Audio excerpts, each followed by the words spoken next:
Hey Leute, Outpost Cologne TV hier, heute mit der 10. Folge von Yu-Gi Aha, der Faktenserie zum Kartenspiel.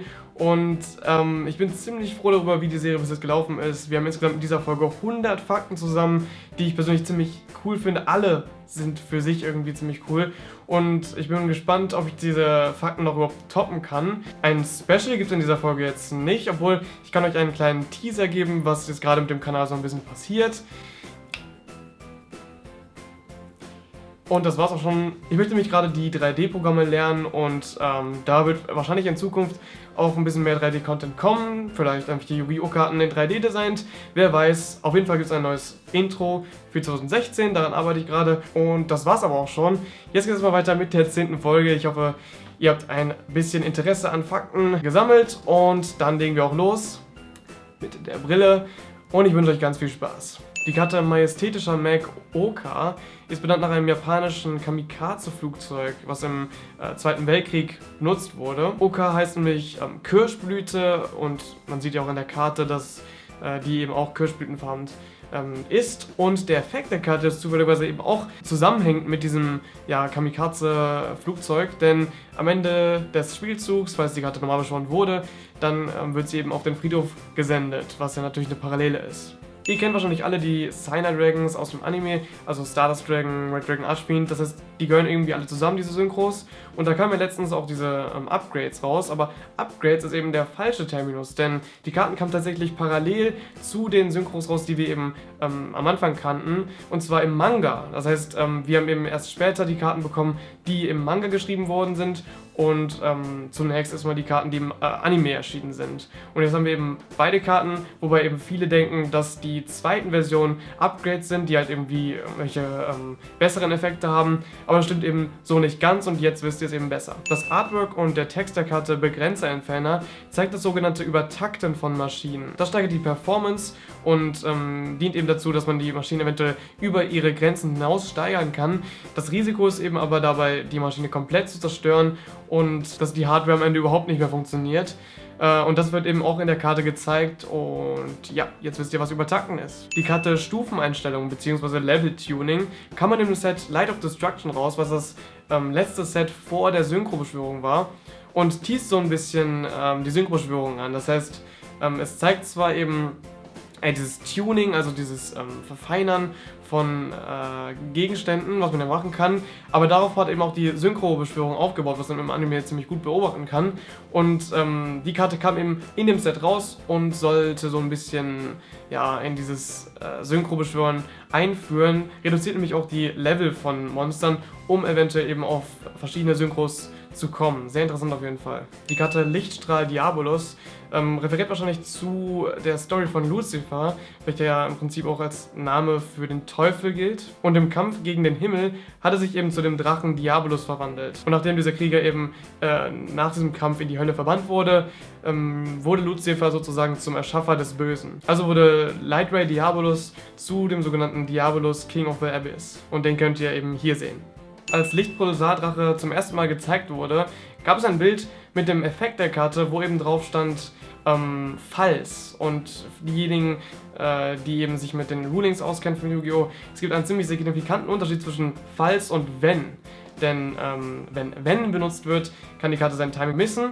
Und wenn if benutzt wird, dann ist es eben möglich, dass sie ihr Timing nicht verpasst. Und das war eben bei diesem ersten Preview der Karte der Fall.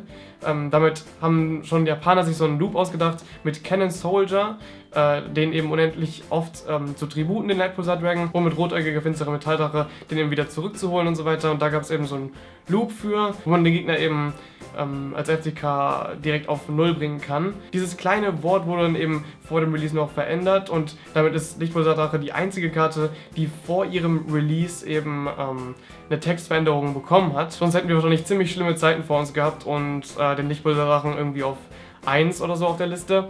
Aber das ist zum Glück nicht passiert. In der Serie habe ich schon eine Karte vorgestellt, die Monster in die verdeckte Angriffsposition verändern kann. und ist eben die einzige Karte gewesen. Und jetzt zeige ich euch die einzige Karte, die eben Monster in die offene Verteidigungsposition normal beschwören kann. Und ja, das geht eben nicht nur im Anime, sondern eben es gibt eine Karte und die heißt Licht der Vermittlung. So, dann haben wir eben 2 Ausnahmekarten, die keiner spielt, aber sehr interessant auf jeden Fall zu wissen, dass es eben scheinbar auch in dem Spiel geht. Okasi kennt wahrscheinlich jeder von euch, hat vielleicht jeder von euch am Anfang gespielt, weil eben der Effektschaden zu krass und einfach ist. Das beiseite. Okasi heißt eben übersetzt Großbrand. Ich weiß nicht, wieso man das Wort Okasi benutzt hat, denn im Japanischen gibt es das Wort nämlich theoretisch gesehen auch nicht. Da wird uns eher Okaji aussprechen. Das würde nämlich Großbrand bedeuten. Die Karte hat aber trotzdem im Japanischen noch andere Wörter in ihrem Namen und heißt insgesamt Großbrand von Tag und Nacht. Zeigt damit eben, dass es wahrscheinlich im Krieg oder sowas ja, bestimmte Städte oder so auch länger gebrannt haben, was ziemlich krass ist. Das wurde scheinbar genervt und jetzt haben wir die Karte als Okasi und nicht als Großbrand, was wahrscheinlich auch zu langweilig wäre. Der legendäre Jiu-Jitsu-Meister hat auf seiner Augenklappe ein bestimmtes Kanji stehen. Und das steht eben für weich, flexibel und leicht sozusagen und wird übersetzt als Ju von Jiu-Jitsu und ist eben die Anspielung darauf, dass diese Kampfkunst darauf aufbaut, ja, mit leichten Bewegungen die Stärke des Gegners gegen ihn zu verwenden. Und jetzt wisst ihr auch, was Jiu-Jitsu ist. Es gibt Karten, die auf den ersten Blick überhaupt gar keinen Sinn ergeben. Wieso sind die überhaupt im Spiel? Dazu gehören Aitsu, Doitsu, Koitsu und Soitsu. Wie ihr wahrscheinlich schon geahnt habt, sind das japanische Wörter, die übersetzt werden in der da, dieser da, der andere da und wer. Und man darf die Karten auf jeden Fall nicht wörtlich übersetzen. Es ist eher sowas wie ein Zählreim, also sowas wie Ene, Mene, Mu und so weiter. Kennt ihr? Und die Karten an sich, also Fun Fact, sind tatsächlich in Castlevania drin, einem Spiel von Konami, wer jetzt gedacht. Wenn Jonathan Morris nämlich eine bestimmte Attacke einsetzt, lässt er so einen Papierflieger fliegen und darauf sitzen dann eben diese Männchen und das ist ziemlich interessant. Ich habe ein Bild gefunden im Internet, das das zeigt. Ist nicht so eine gute Qualität, aber ich hoffe, ihr könnt sehen, was ich damit meine. Sehr interessant auf jeden Fall, wie Konami immer wieder Karten in Yu-Gi-Oh! Holt. Ich hoffe, ich habe ein wenig mehr Tiefe in diese seltsamen Karten gebracht. Und ja, das war's von dieser Folge. 100 Fakten sind also jetzt vorbei. Wenn euch dieses Video gefallen hat, dann lasst doch einen Daumen nach oben da. Als kleines Special habe ich euch ja meine Vorhaben schon gezeigt, aber noch eine kleine Ankündigung, denn alle Episoden von Yu-Gi-Oh! Sind jetzt auf Englisch verfügbar, das heißt, ich habe bei allen jetzt die Untertitel hinzugefügt. Das ist auf jeden Fall ziemlich cool und ich hoffe, dann sehen wir uns in der nächsten Woche wieder zur 11. Folge von Yu-Gi-Oh! Und das wird eine ziemlich spezielle Folge. Ich bin sehr gespannt, wie das ankommen wird. Also bis nächsten Freitag.